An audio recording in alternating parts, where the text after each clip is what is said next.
Ešte ak sa môžem spýtať, kolega, čo robí fakturáciu a vystavuje faktúry, tak nevie si tam nastaviť, aby naše vlastné číslo bankové bolo vo formáte IBAN, že či aj to budeme dneska preberať.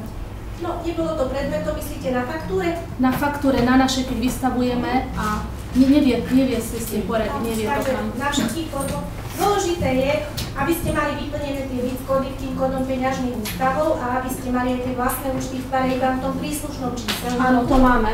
A potom v šablónach tlačových zostav, lebo dosť možné, že máte vlastné šablóny. Čiže vo fakturácii, áno? Vo fakturácii šablóny tlačových zostav. No, vyskúšame nejakú.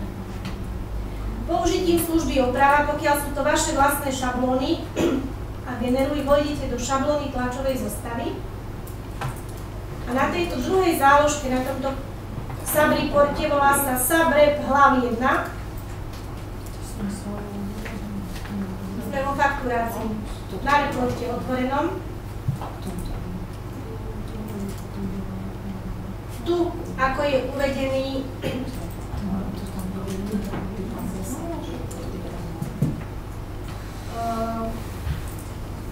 účet,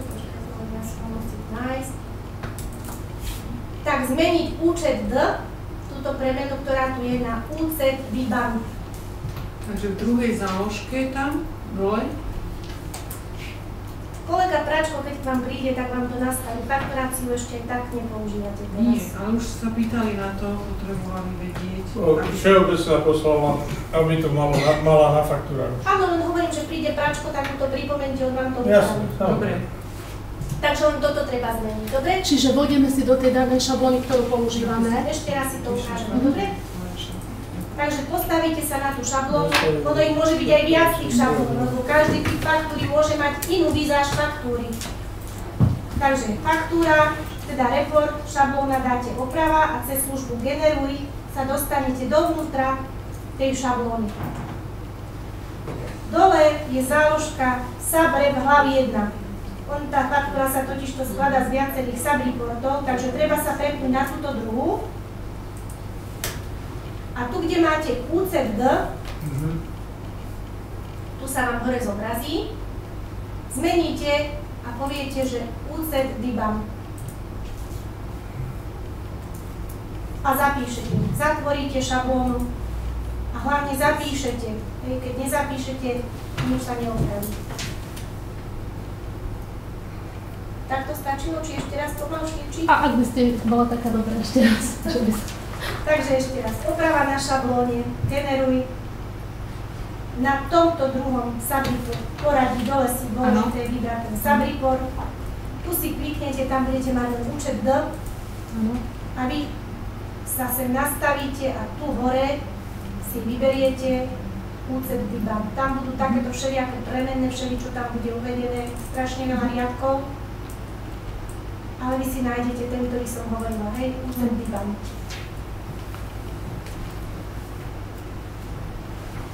No a potom by sa vám mal na tej odberateľskej faktúre tlačiť účet váš po formáte IBAN. Nezabudnúť zatvoriť a zapísať dole je potom, hej, zápis, netreba dať späť, lebo sa vám to nemôže. No ale ešte predsa sa chvíľočku vrátim do tejto časti oprav, pretože sa môže stať, že by sa vám táto vrchná časť nezobrazila. Treba ešte pred tým samotným použitím týchto služieb si dať skontrolovať. Na tejto hodnej lište budete mať také, že zobraziť nástrojové lišty. A čo sa týka tých komponentov dátových, toto aspoň tento vrch musíte mať zapajknutý, že to môžete používať. Lebo inak by vám to nedovolilo zmeniť. Nič sa nestane, keď si ich zapnete aj všetky. Všetky nástrojové lišty, s ktorými chcete vlastne potom pracovať. Všade budete mať tú páločku.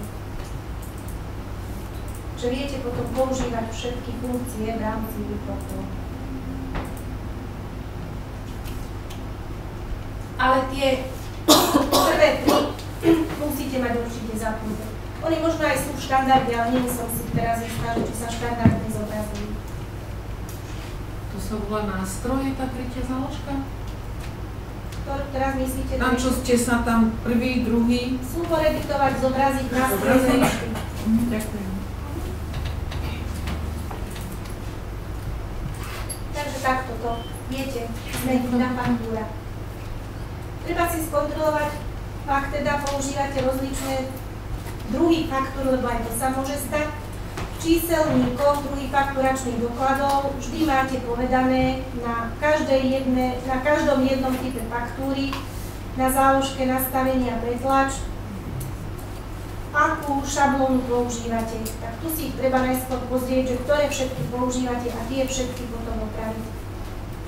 Nestačí len jednu, ak ich používate 5, tak tam to bude dobre robiť na jednej a tie ostatné 4 budú stále podľa starého.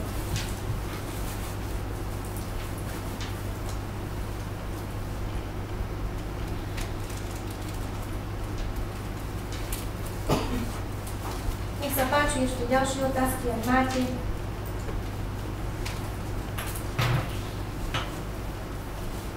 Treba využiť ten čas, málo kedy sa takto môžeme stretnúť.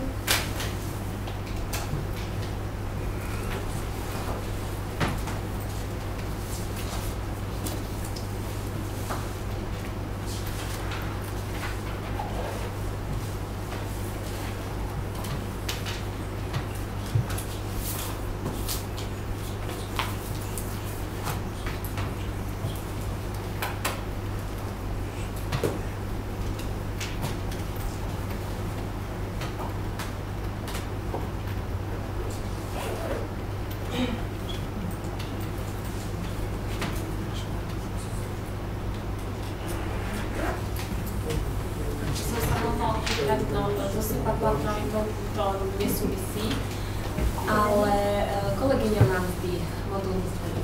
Tam si nahodí určité veci do číselníka, daňový úrad a tak ďalej, všetky poisťovne. A ja v účtovníctve alebo vo finke, keď ich chcem modifikovať, už ma to nepustí. Len ak sú to inštitúcie, ktoré sú zadané v aplikácii platia mzdy, tak aj opravovať len v tej aplikácii. Musí sa. Nepohneme sa. Nejde to inak. Tam je vlastne taká systémová kontrola, že keď sú to takéto druhy, ktoré majú príznak I ako inštitúcia, tak len platom a tým pádem to mám dvakrát. Daňový úrad mám dvakrát, raz pre mňa, raz pre ňu.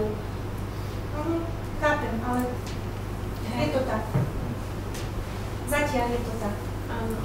To isté aj zamestnanci tiež napravíte, pretože každá zmena sa musí skutočne v platách a výstavách.